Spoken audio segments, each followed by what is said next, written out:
जैन देखने संविधानी सीधे खा यूके वाणी। नमस्कार, मैं मोहन कैंत्र और आप देख रहे हैं यूके वाणी लाइव। साथियों, पिछले कुछ दिनों से लगातार उत्तराखंड के अंदर एक राजनीतिक भूचाल सा आ रखा है। आप देखोगे तमाम उत्तराखंडियों ने एक तरीके से हल्ला बोल दिया है और आज उसी शोरगुल और उसी हल्ले के बीच हम पहुंचे हैं अस्थायी राजधानी, एक तरीके से आप बोला जाए गैरसैंण के अंदर हम पहुंचे हैं। तमाम जो इस समय आप देखेंगे कि उत्तराखंड स्वाभिमान जो है रैली यहाँ पर आयोजित की गई है और आज यहाँ पर भराड़ीसैंण में इस समय में मौजूद है। और भराड़ीसैंण का अगर हम आपको दृश्य की बात करें तो आप देख सकते हैं कितना खूबसूरत दृश्य इस समय भराड़ीसैंण का देखने को मिलेगा। एक बार मैं कैमरामैन को कहूंगा एक बार पूरा दृश्य दिखाएं। इस समय पूरा चारों तरफ देखिए, सामने भी आपको देखेंगे पहाड़ियों में बर्फ देखने को मिलेगी। ये देख सकते हैं आप सामने की तरफ अगर आप देखें तो चोटियों में पूरी बर्फ इस समय देखने को मिलेगी और बहुत ही सुंदर दृश्य यहाँ पर देखने को आप लोगों को मिल रहा होगा।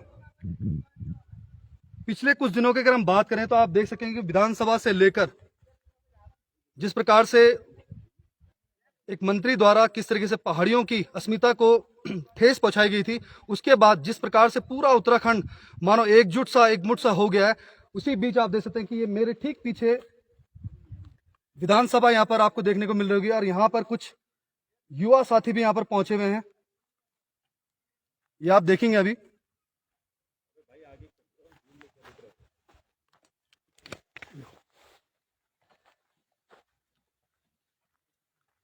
विवादों की अगर बात करेंगे तो आपने देखा होगा किस प्रकार से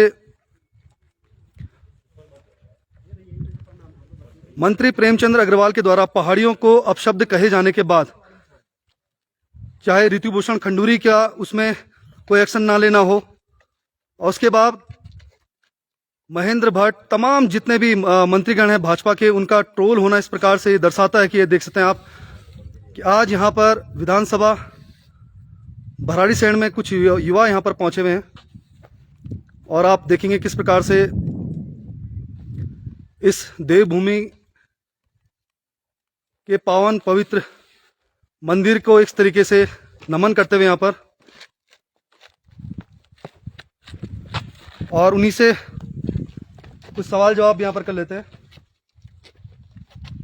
नमस्कार भाई साहब, क्या नाम है आपका? प्रमोद काला। काला जी, आज यहाँ पर आने का मकसद और किस प्रकार से अभी यहाँ पर आप आए हैं विधानसभा में, आपने सबसे पहले इस पावन धरती को नमन किया है, किस मकसद से आप यहाँ पर आए? देखिए, जो हमारा मकसद है, हम देहरादून से यहाँ पर आए हैं। जो पहाड़ स्वाभिमान एक रैली का यहाँ पे आयोजन किया जा रहा है। क्यों किया जा रहा है? क्योंकि विधानसभा के अंदर ही हमारे एक कैबिनेट मंत्री ने हमको अपशब्द कहे और 20 या 21 फरवरी के दिन ये घटना हुई थी और तब से लेकर 2 हफ्ते बीत चुके हैं और मंत्री का अभी तक बर्खास्तगी नहीं हुई है। अब हमें ये लग रहा है कि कहीं ना कहीं प्रेमचंद अग्रवाल के पास न जाने क्या क्या राज हैं भाजपा के, जो भाजपा उनको इतना उनको बर्खास्त नहीं कर रही है। वो एक बात है। दूसरा, यहाँ पे आने का जो कारण है क्योंकि हम गैरसैंण आए थे और जो लोकतंत्र का मंदिर, जो विधानसभा, जो इस उत्तराखंड के लिए जो एक सपना था कि गैरसैंण उत्तराखंड की राजधानी होगी और वहाँ पे एक भव्य विधानसभा होगी, तो विधानसभा भवन तो बना दिया गया है यहाँ पे, लेकिन साल में एक सत्र भी यहाँ पे होता नहीं। और कभी अगर विधायक हमारे माननीय अगर यहाँ पे आते हैं तो 1 दिन और 2 दिन का सत्र करके वापस चले जाते हैं। अब हम यहाँ पे देख रहे हैं कि इतना एक नैसर्गिक सुंदरता जो होती है और गैरसैंण में वो सब कुछ देखें आप, फैलाव देखिए, दूर दूर तक यहाँ पे दिख रहा है। और ये एक हमारा आज एक संदेश ये है कि जो ये पहाड़ी राज्य है, ये पर्वतीय राज्य है, इसकी राजधानी भी गैरसैंण जल्दी से जल्दी एक स्थायी राजधानी घोषित हो। बिल्कुल, इसलिए हम यहाँ पे आए। बिल्कुल, तो एक स्थायी राजधानी की लगातार यहाँ पर बात होती आई है। कुछ और भी साथी यहाँ पर आए गए। भाई साहब, सुंदरता की बात करें, यहाँ पर बहुत ही प्यारा यहाँ पर व्यू दिखाई दे रहा है और स्थायी हमेशा अस्थायी राजधानी रही है। राजधानी को लेकर यहाँ पर तमाम मांग हमेशा उठती रहती है, उस पर क्या कहना चाहिए? उठा जागा उत्तराखंडों सौ उठाणो वक्त ऐगे, उत्तराखंड को मान सम्मान बचाणो वक्त ऐगे। मैं आज ये आवाज का साथ पूरा उत्तराखंड वासियों थे मैं निवेदन करूँ छो और भी प्रार्थना करूँ छो, उन लोग से प्रार्थना करूँ छो जो आज जो की उन शहीदों को सम्मान और उन शहीदों की जो की आत्मा था शांति पहुंचली। आज हम वही लड़े थे जो की दोबारा से शुरू करना छो कि आज जब एक संसदीय कार्य मंत्री असंसदीय भाषा जो की प्रयोग जो की विधानसभा में कर दी और वे मंदिरम जो हमारे प्रजातंत्र का जो उत्तराखंड का जो मंदिर है, उस मंदिर में जो है इस तरह की अशोभनीय भाषा का जो प्रयोग करते हैं संसदीय कार्य मंत्री, आज उसके लिए हम लोग जो है इस गैरसैंण के लोकतंत्र के मंदिर में आ रखे हैं और इस लोकतंत्र के मंदिर में उन शहीदों को प्रणाम करते हुए, जिन शहीदों ने जो है इस उत्तराखंड को बनाने के लिए अपनी शहादत दी है, उनको जो है प्रणाम करते हुए, उनको नमन करते हुए, उनकी आत्मा की शांति के लिए हम इस मंदिर में प्रार्थना कर रहे हैं कि ये देवभूमि के देवताओं, ये देवभूमि के उन ठौ, जो उनको हम ठौ कहते हैं, और मैं कई बार कहता हूं, जब तक है देवभूमि में ठौ तब तक बचेंगे गांव, क्योंकि जब राला ठौ तब बचल गांव। तो म्यार बोला मला योचा कि आज हम इस मंदिर में आ रखे हैं और इस लोकतंत्र के मंदिर में आज हम प्रार्थना कर रहे हैं कि दोबारा से हम उत्तराखंड के उस पहाड़ के स्वाभिमान को, जिस पहाड़ के स्वाभिमान के एक पर्वतीय अंचल के प्रदेश की जो है मांग हुई थी संसद में, और उसके बाद जो है जब तक ये प्रदेश नहीं हुआ करता था तब भी जो है पर्वतीय विकास विभाग एक अलग से उत्तर प्रदेश में हुआ करता था, और पर्वतीय विकास विभाग के ही जो है उस पर जो है एक पर्वतीय राज्य की मांग की गई। आज ये पर्वतीय राज्य को बने हुए आज 25 साल हो गए हैं, लेकिन पर्वतीय राज्य का जो ढांचा किस तरह से होना चाहिए था, पर्वतीय राज्य की भावनाएं क्या थी, उस तरह से ये प्रदेश आज भी जो है नहीं बन पाया है। इसलिए जो है आज मैं बड़ी खुशी होती है कि आज कुछ युवा आज जो है उस झंडे को लेकर के जो है इस गैरसैंण में पहुंचे हैं, और मैं इस विधानसभा भवन, इस लोकतंत्र के मंदिर से मैं नमन करना चाहता हूं गढ़ गौरव श्री नरेंद्र सिंह नेगी जी को, कि जिन्होंने एक आह्वान किया है, जिन्होंने पहाड़ों के वासियों को जगाया है कि अभी भी जाग जाओ, अभी भी समय है। और आज अगर अभी भी नहीं जागे हम लोग, तो मैं बताता हूं कैंतुरा जी कि मुझे ये लगता है कि हम दोबारा से जो है गुलामी की ओर बढ़ रहे हैं। बिल्कुल बिल्कुल। तो आप देख सकते हैं कि किस प्रकार से हमारे गढ़ रत्न नरेंद्र सिंह नेगी जी के आह्वान पर यहाँ पर तमाम, मैं देख रहा हूँ कि धीरे धीरे यहाँ पर युवाओं की संख्या लगातार बढ़ती हुई जा रही है। और भाई साहब ने भी उसी गाने से शुरुआत भी यहाँ पर कही, उठा जागा उत्तराखंडियों 100 उठानो वक्त हैगी। उसी के साथ साथ हमारे साथ उत्तराखंड बेरोजगार संघ के उपाध्यक्ष राम कनवाल जी भी आए हैं। कनवाल जी, लगातार पिछले कुछ दिनों से हम देख रहे हैं कि पूरा उत्तराखंड से एक तरीके से भूचाल सा आ रखा है, पहाड़ी कहीं ना कहीं जो देख सकते हैं एकजुटता के यहाँ पर, अस्मिता के सवाल पर एकजुट होते हुए दिखाई दे रहे हैं। किस तरीके से देखते हैं आज यहाँ पर गैरसैंण के अंदर आप भी चल के आए हैं? देखिए, आज ये आप विधानसभा भवन देख रहे होंगे, तो एक तरह से ऐसा लग रहा है कि मानो हम किसी स्वर्ग में हो। बिल्कुल, इतनी सुंदरता यहाँ पर है, चारों तरफ पहाड़ हैं, और इतना भव्य तरीके से एक तरह से ये विधानसभा भवन बना भी है। लेकिन दिक्कत वहां पर होती है जब यहाँ पर विधानसभा सत्र आयोजित करने की बात आती है, और तब जो है हमारे जो पहाड़ के विधायक हों या फिर मैदान के विधायक हों, उनके लेटर वायरल होते हैं कि भाई साहब हमें वहां नहीं जाना। तो आप अगर यहाँ नहीं जाना तो फिर इतना जो करोड़ों का यहाँ पर खर्चा हुआ है, तो ये क्यों किया फिर आप लोगों ने, अगर आपको यहाँ नहीं जाना है? और यहाँ आना पड़ेगा आपको, क्योंकि यही जो है पहाड़ की असली राजधानी है।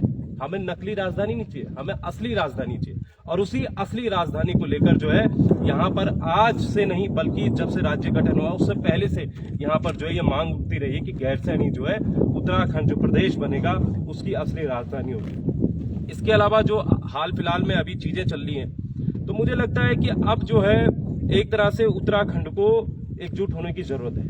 और ये ऐसे एकजुटता आएगी कि भाई चाहे पहाड़ मैदान, हमें ये नहीं करना है, हमें तो भाई ना तो हम पहाड़ मैदान कर रहे हैं। पहाड़ मैदान कौन कर रहा है? पहाड़ मैदान जिसने किया है, सदन में जिसने पहाड़ मैदान किया था, उसको लेकर तो हमारी जो हेडमास्टरनी, जो खुद को हेडमास्टरनी कह रही है, ऋतुभूषण खंडूड़ी, तो उस हेडमास्टरनी का कर्तव्य क्या था? उस हेडमास्टरनी का कर्तव्य ये था कि उसके अंडर जो विधायक है, जो 70 विधायक है, उनको संभाले रखना था। लेकिन हम उसे हेडमास्टरनी नहीं समझते। हमारी पहाड़ की हेडमास्टरनी कौन है? हमारे पहाड़ की हेडमास्टरनी गौरा देवी थी, हम उन्हें मानते हैं हेडमास्टरनी। हमारी पहाड़ की हेडमास्टरनी कौन है? हमारे पहाड़ की हेडमास्टरनी बछेंद्री पाल थी, उन्हें हम मानते हैं। हमारी पहाड़ की हेडमास्टरनी तीलू रौतेली थी। लेकिन आप जो है भरे सदन में 70 विधायकों के सामने आप खुद को हेडमास्टरनी कह रही हैं, और आप पहाड़ियों को जो है गाली दी जा रही है, और आप चुप बैठी हैं, आप मौन बैठी हैं।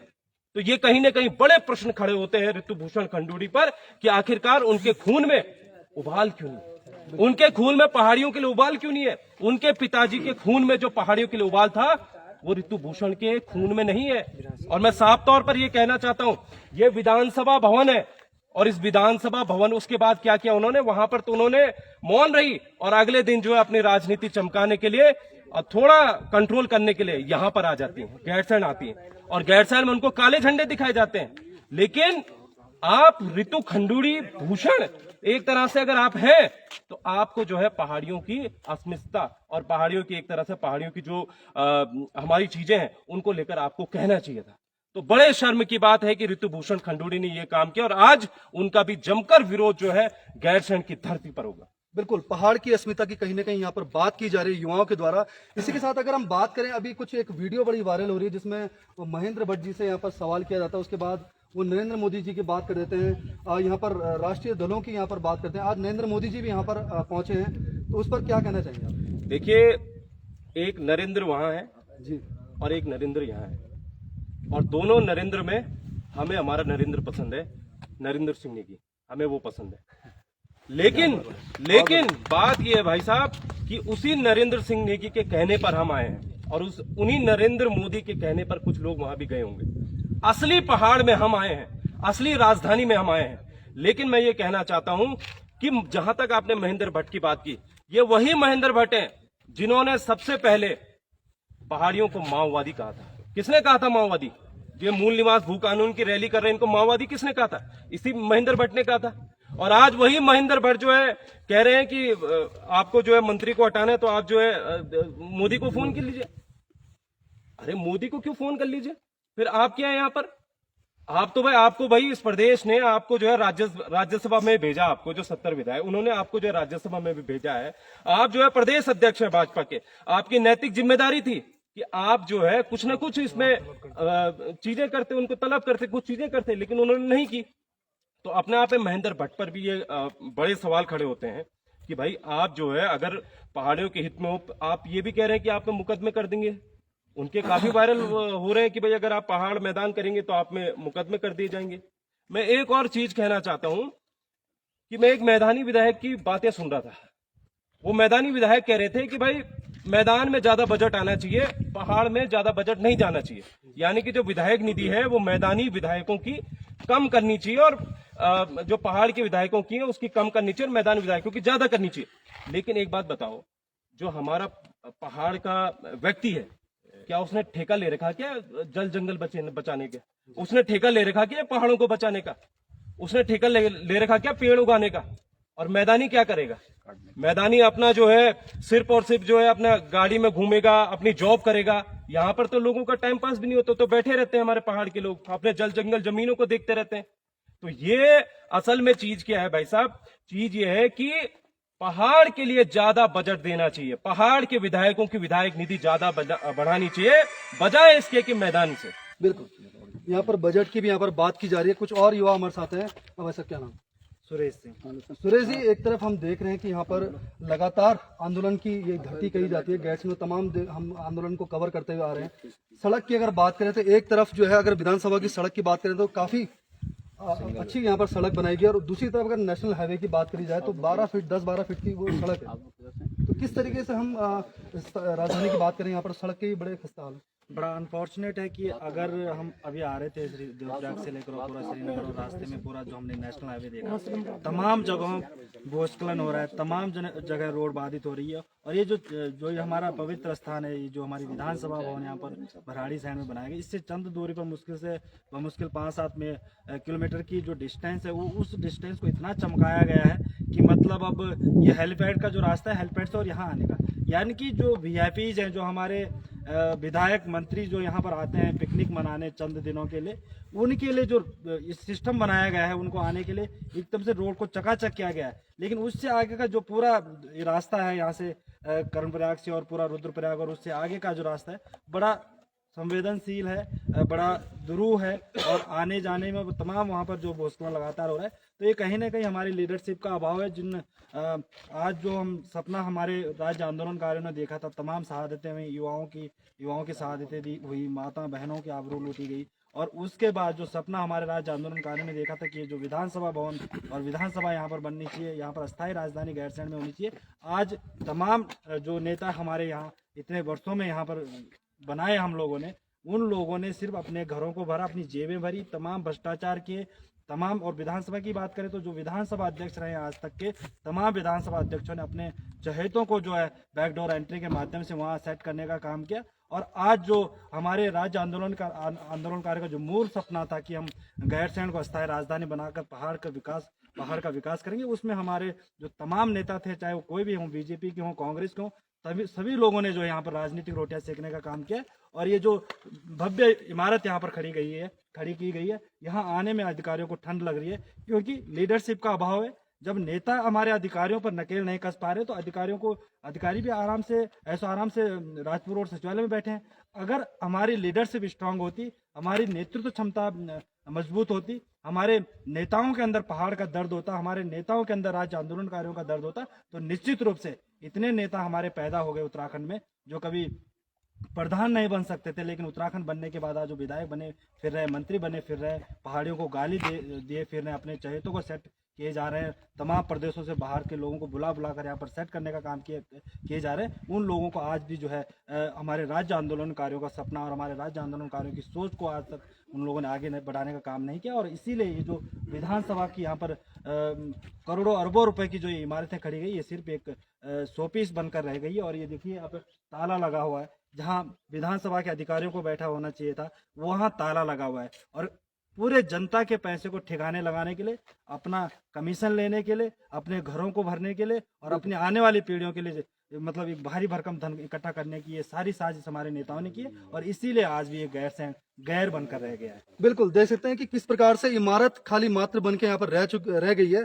यहाँ पर एक नरेंद्र के कहने पे आपने यहाँ पर आह्वान पे यहाँ पर मौजूद हुए हैं, और दूसरी तरफ आप देखेंगे नरेंद्र मोदी भी आज यहाँ पर उत्तराखंड में आ रहे हैं। क्या युवा जो है उत्तराखंड का, उनको एक संदेश देना चाहेंगे? देखिए, वो नरेंद्र मोदी जी वही नरेंद्र मोदी जी हैं जो 2014 में आते हैं और कहते हैं कि पहाड़ की जवानी पहाड़ के काम नहीं आती है। और वही नरेंद्र मोदी जी फिर ऋषिकेश में आते हैं 2019 के चुनाव में, और वहाँ पे भी वही कहते हैं कि पहाड़ की जवानी पहाड़ के काम नहीं आ रही है। और आज वो फिर हर्सिल में गए तो निश्चित रूप से वहाँ भी वही कहेंगे।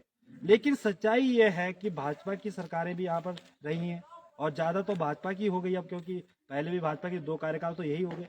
लेकिन जो जो ये राजधानी का प्रश्न है, ये बड़ा गंभीर प्रश्न है, ये पहाड़ के हित का प्रश्न है, ये हमारे राज्य आंदोलनकारियों का प्रश्न है। तो इस पर गंभीरता से हम अगर नरेंद्र मोदी जी इस बात को लेते हैं और इसको अस्थायी राजधानी घोषित कराने में एक महत्वपूर्ण भूमिका निभाते हैं, तो निश्चित रूप से हम उनका पूरा मान सम्मान करेंगे और आदर करते हैं, आगे भी करेंगे।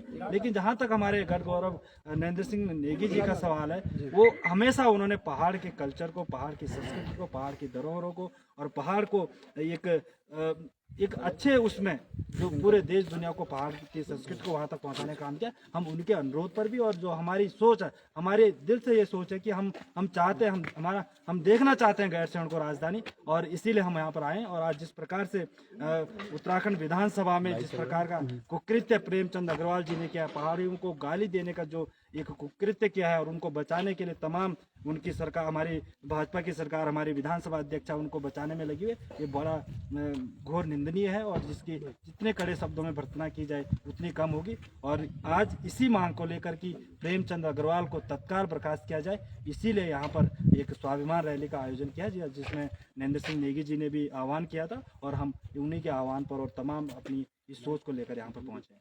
बिल्कुल स्वाभिमान बचाने की यहाँ पर कहीं ना कहीं बात की जा रही है, और कहीं ना कहीं ये जो सपनों की एक राजधानी जिसको यहाँ का युवा देखता है, वो कभी यहाँ पर स्थायी राजधानी बनेगी, उसको लेकर यहाँ पर तमाम युवा जो हैं एक सपना देखते हुए यहाँ पर लगे आ रहे हैं। भाई साहब, क्या नाम आपका? मेरा नाम कपिल सिंह। रावत जी, आज यहाँ पर तमाम जो युवा पहुंचे हैं, किस तरीके से आगे की आंदोलन की रणनीति रहेगी और क्या प्रमुख मांगे आप लोगों की? सर, प्रमुख मांगे तो हमारी यही है। पहले मैं तो बताना चाहता हूँ कि जो पीछे हमारी जो विधानसभा है, मैं आज पहली बार इधर आ रहा हूँ, मगर मैं ये देखना चाह रहा था कि ऐसा क्या है इस विधानसभा में जो हमारे विधायक हैं जो यहाँ नहीं आना चाहते हैं। मगर मैं यहाँ देखा, नीतियाँ वहीं बनती है जहाँ पे आपके पास एक वातावरण हो, शांत वातावरण हो, अच्छी जगह हो, साफ हवा हो।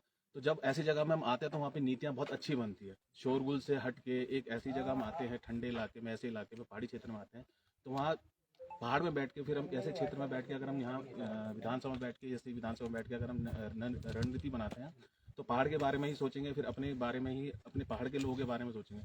मगर कहीं ना कहीं इस विधानसभा को छोड़ के देहरादून में जो बैठे हमारे विधायक जी हैं, जो भी हमारे मंत्री खड़े हैं, उनका यही वो है कि कि इस पहाड़ी क्षेत्र को कहीं ना कहीं क्या बोलते हैं नजरअंदाज करके और देहरादून में ही रहने का कार्य करें। बिल्कुल, तो आप देख सकते हैं कि नजरअंदाज यहाँ पर किया जा रहा है। कुछ एक और साथी हमारे साथ हैं। भाई साहब क्या नाम है तो? नमस्कार, मेरा नाम राजेश रावत है और आप देख रहे हो कि जिस तरह से तमाम जो आंदोलन आज कई लोगों के साथ लेकर जो सारे जितने भी युवा इनको साथ लेकर चल रहे हैं, आप देख रहे हो जो हमारे जो गैरसैंण का ये विधानसभा जो भवन है, इसमें करोड़ों अरबों रुपये जो बजट है इस पे लगा है। और हमारे जो विधायक है, माननीय विधायक है, वो कहते हैं कि हमें गैरसैंण नहीं जाना क्योंकि हमें वहाँ ठंड लगती है। और आप देख सकते हो कि इतना पैसा लगाने के बाद एक पहाड़ी राज्य हमने ये उत्तराखंड राज्य क्यों मांगा था? हमने इसलिए मांगा था कि हमारा अपनी पहाड़ी राज्य हो, अपने वहाँ का जो हमारी जो मूलभूत सुविधाएं हैं, जो हमारी संस्कृति है, जो हमारा कल्चर है, उसको आगे बढ़ाने के लिए हमारा जो प्रदेश बनेगा वो आगे विकसित होकर हम सब लोगों का जो आगे जो कार्य होगा उसको आगे बढ़ाने का यहाँ की जो सरकार है वो काम करेगी। लेकिन तमाम सरकारें बनी, चाहे नित्यानंद स्वामी जी की हो, चाहे नारायण दत्त तिवारी जी की हो, चाहे भुवनचंद खंडूड़ी जी की हो, चाहे निशंक जी की हो, चाहे बहुगुणा जी की हो, चाहे हरीश रावत जी की हो, और चाहे त्रिवेंद्र रावत जी की हो, और चाहे अब जो धामी जी की हो, तमाम सरकारें बनने के बावजूद भी आज तक भी आज उत्तराखंड जस के तस है। आज 25 वर्ष उत्तराखंड राज्य को बने हो गए, लेकिन आज उत्तराखंड बहुत ही मरी हुई स्थिति में है। आज भी हमारे लोगों को, हमारे युवा साथियों को दर दर की ठोकरें खानी पड़ रही हैं। आज उन्हें अपनी मांगों के लिए, उन्हें अपनी नौकरी, अपनी जिम्मेदारियों के लिए भी सड़कों पे आंदोलन के लिए उतरना पड़ रहा है, जिसके लिए यहाँ की सरकार निकम्मी सरकार हम कह सकते हैं। आप देख सकते हो किस तरह से हमारे जो मंत्री जी हैं, हमारे जो नेता है, वो भरे विधानसभा भवन में इस तरह की बातें करते हैं, हम पहाड़ी समाज को एक गाली देने का काम करते हैं। हम सब लोग उसकी घोर वर्तना करते हैं और हम निंदा करते हैं उसकी कि इस तरह का जो कृत्य हमारे उत्तराखंड में करेगा, हम उसे आगे आने वाले चुनाव में सबक सिखाने का काम करेंगे। जय हिंद, जय भारत, जय उत्तराखंड। बिल्कुल, तो साफ तौर पर गुस्सा आप यहाँ पर देख सकते हैं। तमाम युवा साथी यहाँ पर किस प्रकार से पहुंचे हुए हैं और अब देखना बाकी होगी आंदोलन की रूपरेखा किस प्रकार से रहती है। अभी कुछ ही दूर यहाँ से अस्थायी राजधानी गैरसैंण है, वहाँ पर भी आप दिखाएंगे किस तरीके से पल पल का अपडेट आज हमको दिखाएंगे। बने रहे हमारे साथ। और एक बार मैं आप लोगों को यहाँ पर दिखाऊंगा कि धीरे धीरे यहाँ पर युवाओं का किस तरीके से यहाँ पर तांता लगता हुआ यहाँ पर नजर आया। धीरे धीरे आप देख सकते तमाम युवा साथी यहाँ पर पहुंचे हुए हैं। और यहाँ की अगर सुंदरता की बात करें तो प्राकृतिक सुंदरता की अगर बात करें तो चारों ओर देखिए बहुत सुंदर यहाँ पर पहाड़ियाँ हैं। सामने पहाड़ियों की तरफ जो है यहाँ पर बर्फ भी गिरी हुई है। और ये जो है भवन जो है विधानसभा का, ये देखने को ये मात्र इमारत यहाँ पर बन के रह गई है। तो साथियों बने ही रहे हमारे साथ। नमस्कार।